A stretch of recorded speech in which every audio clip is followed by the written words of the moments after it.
So I went up and I just threw a fastball, and she was like, "You don't know how to pitch? Like, you're not a pitcher?" And I was like, "Not necessarily."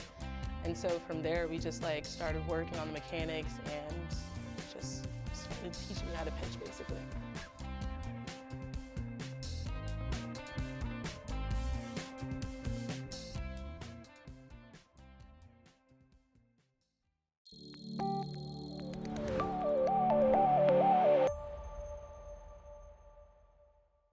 All right, Donnie, you started playing softball when you were about 8 years old. Last time we talked, that's what you told me. But you didn't really become a full-time pitcher, I guess, until you were more discovered in junior college? Yes. Tell us a little bit about that whole process.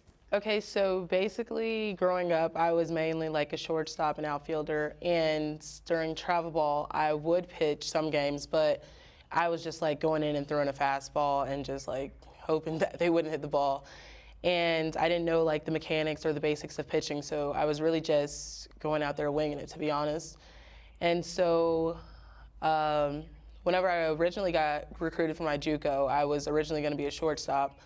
And then the coach, she called, she was like, "Hey, I need all the pitchers to come up." And I was like, "Oh, I kind of know how to pitch, so I might as well, right?" So I went up and I just threw a fastball, and she was like, "You don't know how to pitch? Like, you're not a pitcher?" And I was like, "Not necessarily." And so from there, we just started working on the mechanics and just started teaching me how to pitch, basically. Well, with your velocity getting into the mid-70s, she had to be doing cartwheels when she heard you pop the mid. I mean, what was her reaction? She was really shocked. She was like, "How are you not a pitcher?" And then she was like, "Well, you're definitely not playing shortstop, so pitching and outfield is your only option right now." So we just started working on it. You said you were a middle infielder. Had you always wanted to be a pitcher? Is that something you wanted to pursue, or did you? To be honest, no. I did not like pitching. Whenever my travel ball coaches told me to pitch, I would hate it. I'm not gonna lie, but I knew once I got to JUCO, I had to buckle down and actually start liking pitching because that's my position. Well, I assume you like it now because you're pretty darn good at it. Yeah, it's pretty decent. It's not terrible. So, what's your mindset going into a game? You've had some big games this year, which we'll talk about, but what's your mindset going into a game? Just to go after each batter. Each batter's a new batter, each pitch is a new pitch, so not dwelling on the last batter or the last pitch, and just remaining optimistic throughout the games. You spent your first couple of seasons after junior college at Florida Atlantic, and then you transfer here for your last season. What's been the biggest challenge in transitioning to playing in the SEC? I would probably say more talent and actually having to work around batters, because whenever I was at my old school, I was only throwing a two-seam fastball. I didn't have a changeup. We tried so hard to develop one, but it just didn't work out. So now it's just working around the batters, not allowing them to hit, and then just making sure that my changeup is on whenever it's needed. Was that hard because it was someone that throws as hard as you, and with all the success you had, let's say in junior college and at Florida Atlantic, to say, okay, we don't want to pitch to this one, to this individual? Was that hard mentally? Say, no, I want to pitch to her. Kind of, yeah, but at the same time, it's just showing some respect to the batter because, hey man, there's some good hitters in this league, so it's just tipping my hat to them and at least just respecting the game, I guess. What's fun for you about pitching? I think I like seeing the fans' reactions, whenever I look in the stands and everybody's just in awe about how fast I pitch. And then just the support that I've gained from pitching and coming to this school, it's amazing.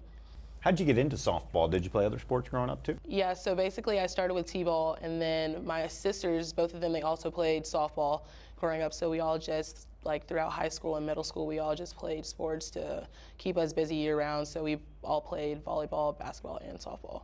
Let's talk about some of what you've done here. You've had some of your best games against some of the top teams in the country. You had double-digit strikeouts, 10 against nationally ranked LSU, 11 strikeouts, and then just 3 hits in a win at Alabama, which is a really tough place to play and win. 15 strikeouts, a one-hitter here against nationally ranked Florida. In fact, I think you lost the no-hitter with 2 outs in the last inning, and then you throw a no-hitter against nationally ranked Auburn.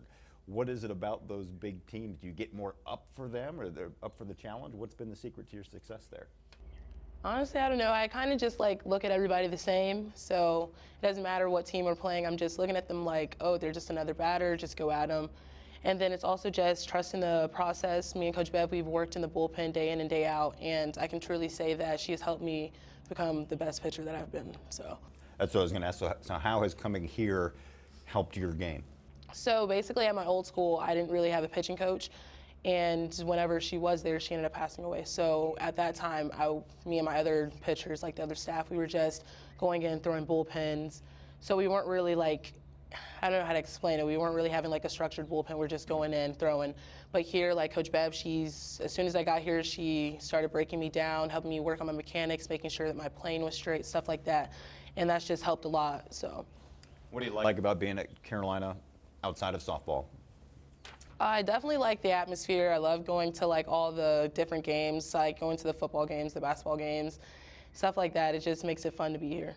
With all the big games that we talked about, you had the no-hitter, you had the almost no-hitter against Florida. Does one game stand out to you? Do you remember games or certain at-bats do they jump out at you? I definitely think that the LSU game with the 10 strikeouts was big for me because I was kind of nervous coming in SEC play, and I wasn't really expecting to go in and strike out 10 batters, and then, I don't know, it was just really cool. And then after the game, Coach Bev, she was like, Donnie, like, this is what you came here for, so own it. So after, like, that was just huge to me. How many no-hitters have you thrown in your career? High school, anywhere? I don't know, maybe the ones that I've thrown here, I guess. Really? Yeah. Okay. What's it like in the dugout when you're cruising along like that, whether it was the Florida game or the Auburn game?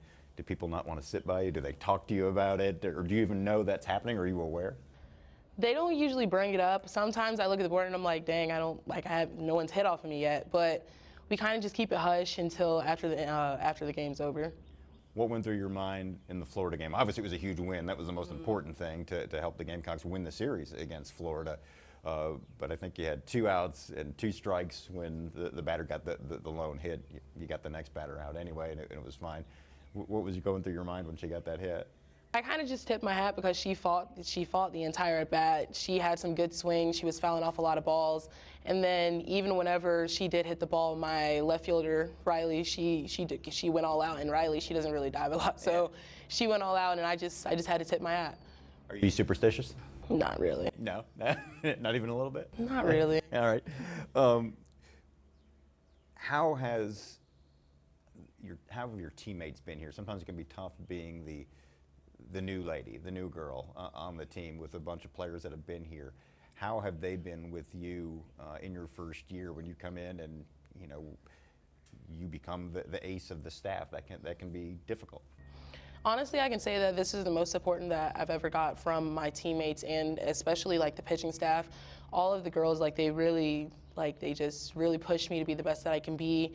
And the support that I've gotten from them, it's insane, and I couldn't thank them enough for the support that they've given me. You were the 17th pick overall in the professional fast pitch draft by the Oklahoma City Spark, so you get a chance to play professional ball. Was that a goal for you? Was that on your radar? Before I got here, no. I've always had dreams of being able to play professional softball, but I never thought that I'd be able to do it. So whenever it actually happened, I was in awe and I was in shock because I finally did it. So it was really cool. Obviously, you've still got some more season to play here, hopefully a lot longer, but what are you looking forward to the most about that opportunity to play professionally? I think just continuing to be able to inspire the younger generation and because it's my story, it's different. It's from everybody else's. Well, not everybody, but a lot of people's. And give them something to look up to, and then just help them understand that going to JUCO, it's not a bad thing because you can go far, but going to JUCO. So just continuing to inspire the younger generation, I guess. Who inspires you? My mom and my sisters. Why is that? I grew up in a single-parent household, my mom, and the entire time that I was growing up, she made sure she did everything to make ends meet, and then she just always made sure that I was in sports. I was always busy, staying out of trouble, and then whenever it came down to softball, she was always making sure that I was at my coach's houses early in the mornings to go to my travel ball games, staying late at the fields and stuff like that, and I can never thank her enough. And your mom's name is Chandra, is that right? How often has she been able to get here to games? They came the very first weekend. They came the Florida series, and then they were just here this past weekend for senior weekend. Does she talk to you while you're out on the field, or does she just kind of sit there quietly? What's it like? They used to, but I kind of I'm just hey, just relax. I don't really like all the extra noise. But whenever I just look in the stands and see that she's there, it's kind of calming, so. Okay. What do you like the most about playing softball in general. We talked about pitching, but just being out here, especially when you get to play in stadiums, like here in the SEC, and you get good crowds, and you're playing against the best of the best. What do you like about it? I think it's the bonds that I create, like with my teammates and the fans, and then especially like on Sundays whenever we have the signing days and all the younger girls, they come in, they want to take pictures, they get signatures, and it's just like stuff like that you kind of live for, so that's my favorite part. What are you studying here now? I'm doing coaching education right now. Okay, so when do you get your degree? Next May. Okay, so what are your plans after that? I hope to at least coach for 2 or 3 years, and then after that I think I'm going to jump into the criminal justice field. Okay, first, why coaching? I kind of want to give back. I want to help because the coaches that I've played for, they've helped me so much, and now I'm being able to do something that I've always wanted to do, so I just want to give back. What about the criminal justice field? What area are you looking at there? I think I might try to do probation or parole or juvenile counseling. Okay. Juvenile counseling, you talked about trying to inspire others. How do you think you can make a difference in the lives of young people? I think it's just about stopping them before they get too old and they get in too much trouble. So when they're young and they might get caught up in something, I can help them, I can counsel them and try to lead them in the right direction instead of continuing down that path. Okay, and do you have any message for kids? Obviously, you had a tough upbringing. It's tough with one parent, and you recognize how much your mom sacrificed for you. What about other little girls maybe that are in a similar situation? What kind of message is there for them? Just stay the course, trust the process, and always just trust God. He's going to get you where you need to be. Good stuff. Do you have a favorite athlete that you always looked up to? Any sport? Kobe Bryant. Okay. Yeah. All right. Pretty good. You any good at basketball? I used to be pretty good. Really? What kept you from going in that direction? It just wasn't, it was okay, but it was just something I did to pass time. Well, Donnie, congratulations on all the success so far. Good luck in your future. Thank you so much. All right. For Donnie Gobourne, I'm Brad Muller. This is Gamecock Talk.